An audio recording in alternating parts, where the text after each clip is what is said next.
En plein Sahel, des camions déversent des pastèques pour les enterrer. Le geste paraît absurde en temps de pénurie, mais il vise autre chose qu'un rendement, une rupture avec la dépendance et un test de souveraineté. Pourquoi cela devrait-il vous concerner et que cherche Ibrahim Traoré en transformant une perte en protocole mesurable?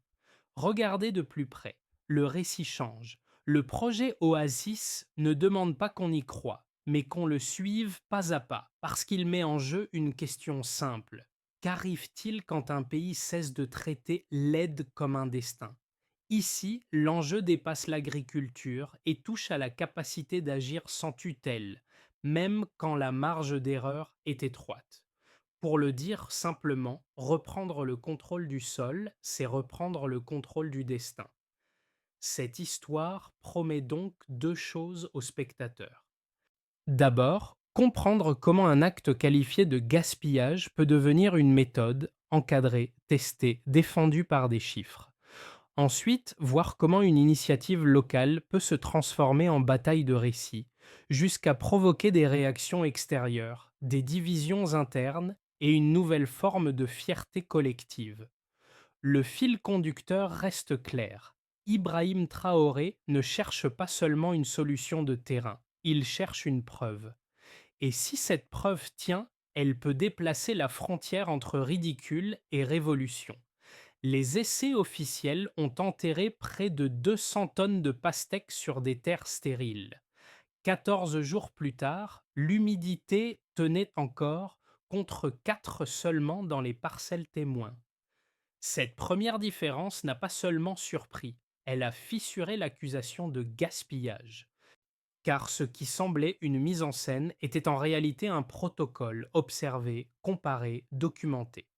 Ibrahim Traoré a choisi un geste qui choque pour forcer un déplacement du regard. Ne plus demander pourquoi enterrer des fruits, mais que révèle cette dépendance quand on n'a plus d'engrais, plus de marge, plus de patience? Le contexte explique la brutalité du pari. Le Burkina Faso dépend depuis des décennies d'intrants importés, de subventions et de marchés extérieurs. Chaque sécheresse et chaque blocage commercial ramènent la même mécanique. Attendre, solliciter, subir. Le projet Oasis naît dans ce vide. Il ne promet pas une technologie miracle. Il propose une réinterprétation d'une idée ancienne. Nourrir le sol avec ce qu'il produit déjà, même sous forme de surplus invendable. Les scientifiques gouvernementaux ont insisté sur la composition de la chair du fruit: potassium, magnésium, calcium et carbone organique. À mesure que la pulpe se décompose, la vie microbienne reprend, la terre respire et retient mieux le totuto. L'effet n'est pas présenté comme une fable écologique, mais comme un levier politique. Si l'on peut créer localement une partie de la fertilité, on réduit une partie de la tutelle. Ibrahim Traoré, face aux caméras, ne cherche pas l'émotion. Il cherche une preuve qui parle à la fois au village et à l'État. Dans ce basculement, le récit devient double, technique par ses mesures, symbolique par sa cible. Et c'est là que la curiosité s'installe. Si ce protocole marche, qu'est-ce qui d'autre pourrait être relocalisé? À Lipugu, un ancien soldat devenu cultivateur, Solin, et a vu la différence avant de comprendre la cause. Là où les semis mouraient, les graines tenaient. Il ne parlait ni d'indépendance ni de stratégie. Il disait seulement que la terre répondait enfin. À Lipougou, Solane n'était pas censé devenir le visage d'un tournant national. Ancien soldat, puis cultivateur par nécessité, il connaissait les routines de la survie. Semer vite, prier pour une pluie courte, accepter que la terre fatigue avant lui. Quand les premiers camions sont arrivés, il a regardé sans commenter. Enterrer des pastèques semblait contraire au bon sens, surtout quand chaque récolte se joue sur quelques jours d'eau. Pourtant, il a suivi la consigne comme on suit un ordre qui n'a pas encore de sens. Les premiers effets ne se sont pas annoncés par un miracle, mais par une résistance nouvelle du sol. Sous la poussière, l'humidité persistait. Les graines, au lieu de mourir en silence, levaient avec une régularité inhabituelle. Solin a commencé à mesurer à sa façon, en touchant la terre, au matin, en observant la couleur des tiges, en notant combien de jours la fissure restait ouverte avant de se refermer. Ce n'était pas un tableau de données, c'était un journal de terrain. Autour de lui, la réaction a suivi un chemin classique: scepticisme, imitation, puis organisation. Les voisins sont venus voir. Les femmes ont proposé de collecter les fruits invendables au marché, non par enthousiasme idéologique, mais parce qu'un surplus ou jeté pouvait devenir un intrant gratuit. Les enfants creusaient, les brouettes circulaient, et sans discours officiel, une pédagogie s'installait. Transformer l'échec en humus, donc transformer une dépendance en ressource. Dans cette scène, la politique devient visible parce qu'elle se matérialise. Ce que Ibrahim Traoré appelait dignité, Solin le traduisait en une chose simple: une terre qui répond. Et quand une politique se voit dans un champ, elle devient difficile à mépriser. Tout commence par une logistique presque clandestine. Des camions roulent à l'aube chargés de fruits mûrs promis à la perte. Ils traversent des routes sèches, contournent les marchés déjà vidés, puis s'arrêtent sur des zones de terre cassées où rien ne tient. On décharge, on creuse, on enfouit. La scène est lente, méthodique, répétitive, et pourtant, dès que les images sortent, elle devient explosive. Des pastèques vertes disparaissant sous un sable brun. Le contraste suffit à fabriquer un scandale. L'activation du récit se fait ainsi en deux temps. D'abord la stupeur. À l'étranger, les titres parlent de gaspillage, d'extravagance, de ruralité déconnectée. Ensuite, la polarisation. À l'intérieur, la curiosité se heurte à la honte. Comment justifier d'enterrer de la nourriture dans un pays où la pénurie existe? Mais le gouvernement ne présente pas l'acte comme un sacrifice, il le présente comme une méthode. Ce glissement est décisif. Le protocole devient un projet d'État. Site d'essai, parcelle témoin, calendrier, documentation. Ibrahim Traoré choisit alors d'assumer la polémique au lieu de la fuir. Il ne cherche pas à attendrir, il cherche à cadrer. Il répète que l'enjeu n'est pas le fruit, mais ce qu'il symbolise. Un système où la fertilité s'achète comme un produit importé, où l'aide extérieure finit par ressembler à une loi naturelle. Et il ajoute un pari implicite: si la terre répond à un déchet local, alors une partie de la souveraineté peut aussi répondre à un effort local. La provocation devient message, le message devient test. Les jours suivants, les réseaux sociaux burkinabés prennent le relais. Les photos des parcelles circulent, plus proches, plus brutes. On y voit des mains, des pelles, des enfants qui creusent dans un sol fissuré. Ce ne sont pas des images de propagande sophistiquées, ce sont des images de travail. La campagne, d'ordinaire invisible, s'impose comme théâtre national. Les radios locales en parlent, non comme d'un miracle, mais comme d'un essai. Le mot a son importance. Un essai peut échouer, mais il peut aussi prouver quelque chose. Puis vient le mouvement. Dans certains marchés, des femmes commencent à trier les fruits abîmés au lieu de les laisser pourrir.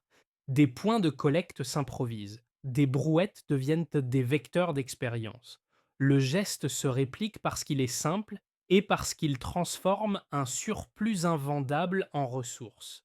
Dans les villages, on observe, on compare, on attend. Le projet Oasis cesse d'être une curiosité isolée. Il devient une habitude en formation. C'est là que le récit bascule vers le drame. Une fuite numérique, selon le récit public, révèle qu'une association industrielle européenne considère le projet comme une menace pour des contrats d'engrais évalués à des milliards d'euros. Le document, dit-on, ne recommande pas une étude scientifique, mais un contrôle narratif. En quelques jours, le ton médiatique change. Ce qui était ridicule devient dangereux. Ce qui était naïf devient populiste. la controverse monte d'un cran, non plus sur la technique, mais sur la légitimité. Au sommet de cette tension, le pays se divise comme prévu. D'un côté, ceux qui veulent en croire à une preuve, de l'autre, ceux qui craignent une illusion coûteuse. Les débats se font sur les marchés et à la radio. La question qui revient n'est pas est-ce que cela marche, mais si cela ne dérange personne, pourquoi l'attaque est-elle si forte? Ibrahim Traoré laisse la mécanique suivre son cours, parce que le projet est construit pour produire un résultat observable. Et pendant que les commentaires s'enflamment, la Terre, elle, continue de faire son travail. L'écart le plus parlant apparaît immédiatement. La rétention d'humidité augmente de 350% en moyenne sur les parcelles où les pastèques ont été enfouies. Et cette mesure est le pivot parce qu'elle répond à la critique principale. Ce n'est pas un symbole, c'est un effet quantifiable. Elle signifie que l'eau ne disparaît plus au même rythme et que le sol cesse de se comporter comme une surface qui fuit. En clair, plus d'humidité, c'est moins d'irrigation et moins de pertes. Cette phrase, simple, suffit à comprendre pourquoi le projet Oasis ne se juge pas à l'émotion, mais à la persistance. Quand la Terre tient l'eau, elle tient aussi la possibilité d'une saison. La deuxième donnée consolide l'idée. À 30 centimètres de profondeur, la température moyenne du sol chute de 2,8 degrés Celsius. Ce n'est pas spectaculaire à l'oreille, mais c'est crucial sur le terrain.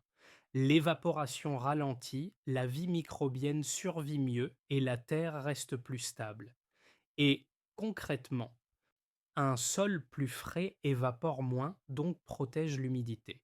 Là encore, le bénéfice n'est pas seulement agronomique, il touche à la capacité d'un village à ne pas dépendre d'une pluie parfaite. La méthode devient une forme d'amortisseur climatique, low-tech, construit avec ce que le marché rejetait.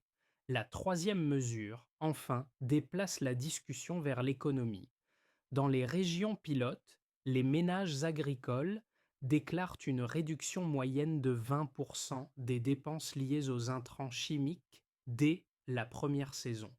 Cette donnée est politiquement explosive parce qu'elle attaque la racine de la dépendance, l'importation. Si l'on dépense moins en intrants, on dépend moins des chaînes commerciales, des subventions, des contrats, des blocages. Et au fond, moins d'intrants, c'est moins d'importation et moins de vulnérabilité. L'effet, même partiel, suffit à faire basculer un débat. La souveraineté cesse d'être une phrase et commence à ressembler à un calcul. Ces chiffres, pris séparément, peuvent paraître modestes. Ensemble, ils racontent une dynamique. L'eau tient plus longtemps, le sol reste plus frais et le coût de la fertilité baisse. C'est exactement ce que le projet Oasis prétend démontrer. Un geste local peut produire un avantage mesurable, puis un avantage économique, puis un avantage politique. Ibrahim Traoré insiste sur ce point, non par rhétorique, mais par stratégie. Si le projet doit survivre aux attaques, il doit être défendable par des données et non par des slogans. Une autre conséquence se glisse entre les lignes. Quand des données existent, le pays n'attend plus que des experts extérieurs viennent interpréter son propre sol. Il peut publier et comparer, contester. Et c'est là que la bataille devient plus large que l'agriculture. Elle devient une bataille de preuves. Les médias peuvent dire se moquer d'une image, mais ils ont plus de mal à effacer un delta. Les opposants peuvent dénoncer un geste, mais ils doivent répondre à un indicateur. Le projet Oasis entre alors dans une phase où la polémique change de nature. On ne discute plus seulement du pourquoi moral, mais du comment technique. Quel protocole, quel contrôle, quel suivi, quelle réplication. Cette transition est la plus dangereuse et la plus féconde. Dangereuse parce que la rigueur devient obligatoire. Féconde parce qu'une idée ne se diffuse réellement que lorsqu'elle peut être répétée. Dès que les données ont circulé, le débat s'est structuré en deux camps et il faut les prendre au sérieux si l'on veut comprendre ce qui est réellement en jeu. Le camp favorable dit ceci: le projet Oasis prouve qu'une nation peut réduire sa vulnérabilité sans attendre un conteneur venu d'ailleurs. Il ne s'agit pas de romantisme rural, mais d'une substitution partielle d'intrants importés par une ressource locale. Les partisans ajoutent un point politique. Même si le gain reste limité au départ, l'effet symbolique est stratégique parce qu'il réapprend au pays l'idée qu'une solution peut naître sur place. Ils insistent sur la logique du protocole: comparaison, parcelle témoin, mesure, publication. Dans leur lecture, l'audace est précisément ce qui force la discipline. Le camp opposé avance un autre argument, également cohérent. Il dit que l'expérimentation peut être séduisante, mais que l'extension à grande échelle risque de se heurter à des limites logistiques: collecte des surplus, transport, coût du travail, disponibilité saisonnière des fruits. Il ajoute une inquiétude sanitaire: attirer parasites, moisissures, déséquilibre biologique, même si les premiers cycles n'ont pas montré de foyer pathogène. Enfin, il pose une question de priorité. Et si cette mise en scène agricole servait à détourner l'attention d'autres urgences nationales? En bref, les critiques ne contestent pas seulement l'efficacité, ils contestent l'opportunité. C'est ici que la réponse la plus solide n'est pas la rhétorique, mais la méthode. Le gouvernement, pour tenir, doit traiter l'objection logistique comme un problème d'ingénierie. Comment standardiser les étapes? Comment former? Comment mesurer la reproductibilité? Comment rendre l'échec local sans qu'il devienne une défaite nationale? Sur le volet sanitaire, la seule défense crédible est la transparence: inspection régulière, publication des anomalies, correction des protocoles. Et sur la question de priorité, la meilleure réponse est la cohérence. Montrer que l'agriculture n'est pas une distraction, mais une condition de stabilité. Dans ce face-à-face, Ibrahim Traoré se place moins comme un orateur que comme un parieur de preuves. Il ne demande pas un acte de foi, il demande un suivi. La discussion, alors, quitte le terrain du jugement moral pour entrer dans celui, plus difficile, de l'évaluation. Ce n'est pas un fruit, c'est un système. La phrase circule comme une étincelle parce qu'elle résume ce que beaucoup n'osaient pas dire: le projet Oasis n'est plus seulement une expérimentation agricole, c'est une stratégie d'affranchissement. Ibrahim Traoré la prononce dans un discours improvisé à Ouagadougou, et le public comprend que le vrai enjeu n'est pas la pastèque enterrée, mais la dépendance enterrée avec elle. À cet instant, le récit change d'échelle. Jusqu'ici, on évaluait un protocole: humidité, température du sol, germination, économie. À partir de là, on observe une pédagogie politique: enterrer, attendre, mesurer. Trois verbes qui s'opposent à la logique habituelle, celle des solutions importées et immédiates. Le pouvoir du geste vient de sa lenteur parce qu'il oblige à regarder la Terre comme un laboratoire national, pas comme un décor de misère. Les diplomates étrangers, d'abord condescendants, commencent à s'inquiéter non du rendement, mais de la contagion idéologique. Si la fertilité peut être créée localement, le commerce de la dépendance perd une partie de sa justification. Le midpoint est là. Oasis cesse d'être une curiosité, il devient un symbole défendable par des chiffres.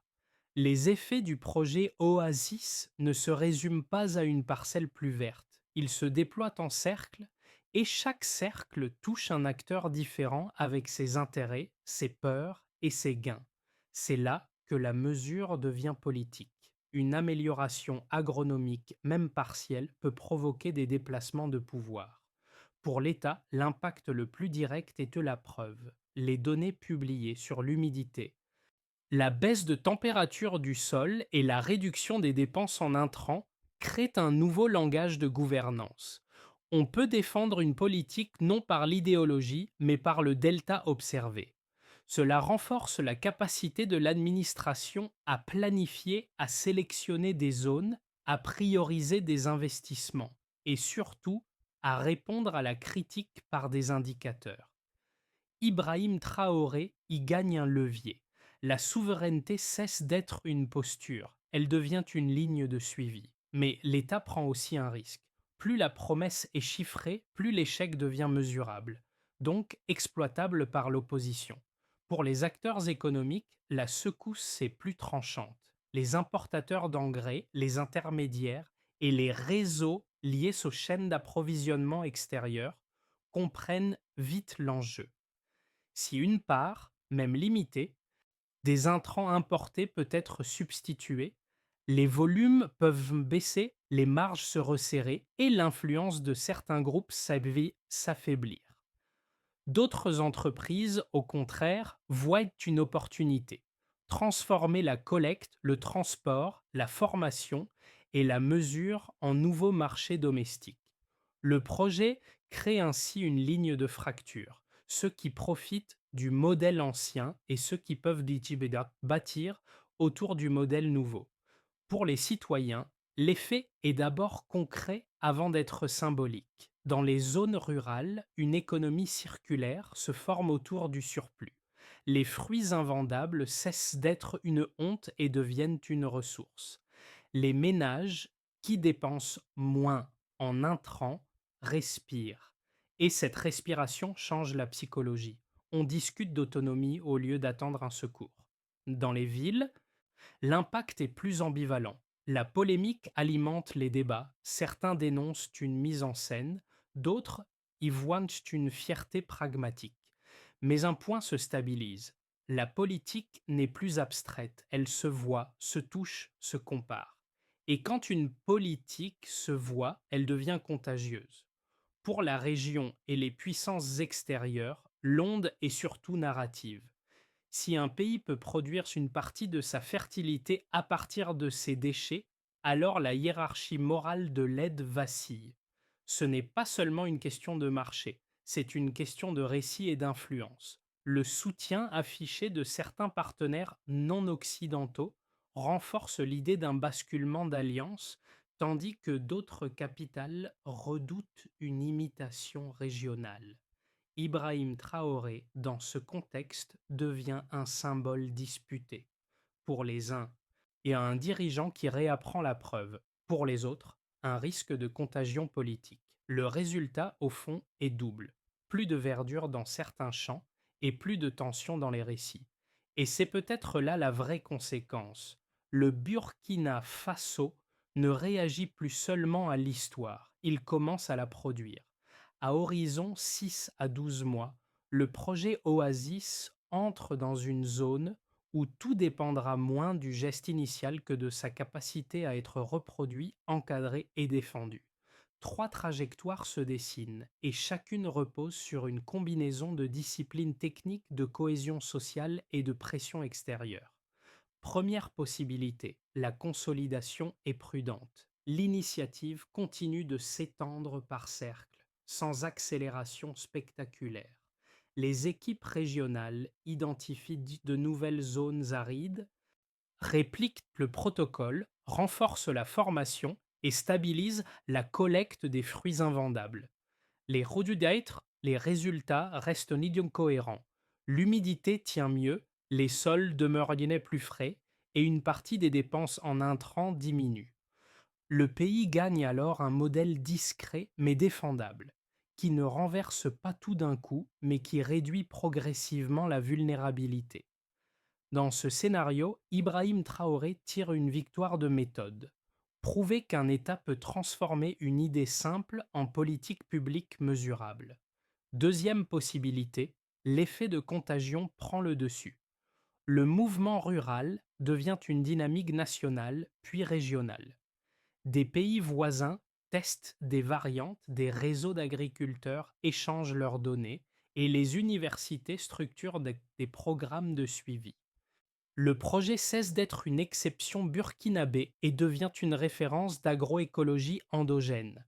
L'intérêt n'est-il pas seulement agricole, il produit un nouvel imaginaire, celui d'une souveraineté fondée sur des preuves de terrain et non sur des discours. La meilleure défense contre les campagnes de disqualification devient alors la multiplication des résultats.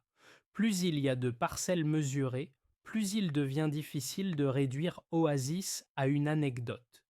Troisième possibilité, l'érosion et la récupération menacent. La pression augmente, les attaques médiatiques se durcissent et les contraintes logistiques fatiguent les communautés. Les filières de collecte se désorganisent, les financements internes s'essoufflent et l'initiative se replie sur quelques enclaves pilotes. Le risque principal n'est pas l'échec technique, mais la dilution. Si Oasis est intégré comme un programme d'aide de plus, il perd son cœur subversif, c'est-à-dire l'autonomie. Dans ce cas, la défaite serait narrative. Le projet survivrait, mais il ne changerait plus le rapport au possible. Une recommandation de lecture s'impose, quel que soit le chemin. Ne pas confondre vitesse et victoire. Le test central n'est pas de produire un symbole spectaculaire, mais de maintenir une rigueur transparente. Si le Burkina Faso tient la mesure, tient la publication, tient la correction, alors même une progression lente peut devenir un basculement durable. Dans ce récit, le spectateur n'est pas un simple témoin exotique. Il est placé face à une mécanique qu'il connaît déjà, même sous d'autres formes. La dépendance déguisée en normalité, le gaspillage présenté comme une fatalité, l'innovation réservée à ceux qui possèdent les moyens. Oasis inverse ses réflexes. Et c'est là que l'histoire devient intime, même à distance. Pour une première catégorie de personnes, celles qui vivent avec des contraintes matérielles fortes, le projet agit comme une preuve psychologique. On peut transformer un manque en ressource. La pastèque invendable devient un intrant. Le surplus devient une réserve. L'échec devient un outil. Cette logique n'est pas agricole, elle est existentielle. Elle rappelle qu'un système se maintient souvent parce que l'on croit qu'il n'y a pas d'alternative. Pour une deuxième catégorie, celle des jeunes formés, souvent coincés entre diplômes et désillusions, l'enjeu est différent. Il s'agit de retrouver une dignité de création. Voir des méthodes locales devenir un sujet de mesure et de débat public, c'est voir l'intelligence sortir du seul cadre académique. Le projet crée une invitation. Revenir, contribuer, documenter, améliorer. Même si l'on n'est pas agronome, on peut participer à une chaîne de preuves. Collecte, organisation, vérification, transmission. Pour une troisième catégorie, celle des personnes saturées par l'actualité et les récits imposés, Oasis propose une respiration. Une histoire où la politique n'est pas seulement un affrontement, mais une construction lente. Ibrahim Traoré apparaît ici moins comme un héros que comme un déclencheur. Il pose un geste, puis il force un peuple à regarder autrement ce qui était méprisé. Deux gestes simples peuvent être retenus par le spectateur. Apprendre à mesurer avant de juger et apprendre à transformer un déchet en levier. Le reste dépend d'une question. Qu'est-ce qui, dans votre propre vie, pourrait devenir Oasis si vous le traitiez comme une ressource? Pour que le projet Oasis survive, il doit devenir un système reproductible. Donc une chaîne d'action où chacun sait quoi faire, quand le faire et comment vérifier.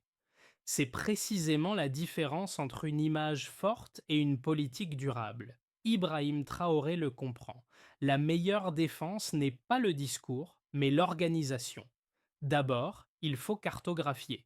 Le ministère de l'Agriculture, avec des ingénieurs, des étudiants et des agriculteurs référents, identifie les sols les plus dégradés et les zones prioritaires.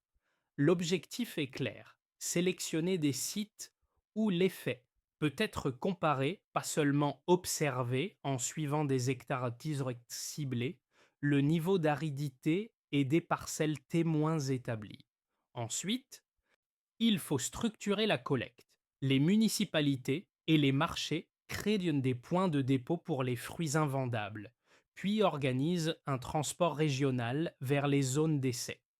Sans flux régulier, le protocole se fragilise. C'est pourquoi on suit le volume collecté par marché, la fréquence des rotations et le coût logistique par tonne. Puis vient la formation et la standardisation. Des équipes itinérantes du ministère forment les communautés, profondeur d'enfouissement, espacement, suivi d'humidité, prévention sanitaire. Ici, la discipline remplace l'improvisation et l'on vérifie le nombre de participants formés, la conformité du protocole et les anomalies enregistrées. Il faut aussi sécuriser le financement par les économies. Une partie des économies réalisées sur les intrants est réinjectée dans un fonds national avec l'appui de banques locales et de coopératives. La souveraineté se finance alors par son propre delta et l'on suit le montant réinvesti, la part d'intrants substituée et le gain net par ménage. Enfin, tout dépend de la publication et de la correction continue. Les résultats sont rendus accessibles, cycle après cycle, avec des indicateurs d'humidité, de température, de germination, de coût et d'incidents.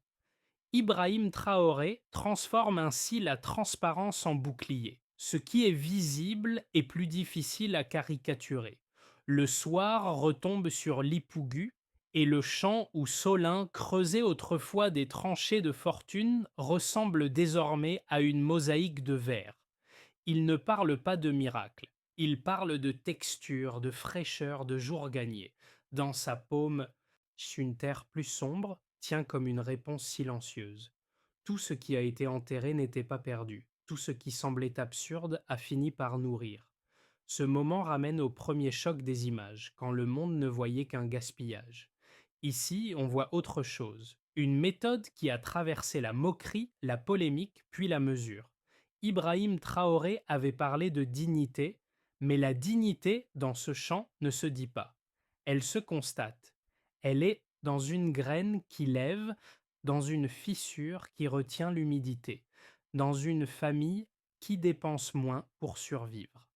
Autour de Solin, les enfants rangent les outils, les femmes plitchent les sacs, et la poussière du soir s'élève comme un voile léger. Rien d'héroïque, rien de théâtral, juste la lente respiration d'un pays qui tente de reprendre la main sur ce qui le nourrit. La ligne de rappel est simple. Une idée enracinée nourrit une nation. L'histoire du projet Oasis ne se referme pas comme un reportage qui conclut, mais comme une porte entr'ouverte. Ce que le Burkina Faso a tenté avec si peu de moyens rappelle une évidence souvent oubliée. Une transformation profonde commence rarement par les grandes puissances, mais par une discipline collective autour de gestes simples. Creuser, partager, attendre, mesurer. Le scandale médiatique s'estompe avec le temps, mais la question qu'il a révélée reste vive. Qu'est-ce qui, dans nos sociétés, est considéré comme déchet alors qu'il pourrait devenir ressource? Ibrahim Traoré a mis en scène un pari risqué, non pour plaire, mais pour déplacer le regard vers une souveraineté qui se vérifie. À chacun d'en tirer une leçon, et sans idolâtrie ni cynisme. Une méthode n'est crédible que si elle accepte d'être discutée, comparée et corrigée. Si cette histoire vous touche, partagez-la, débattez-en et surtout interrogez-la. Que faudrait-il chez vous pour transformer une dépendance en preuve?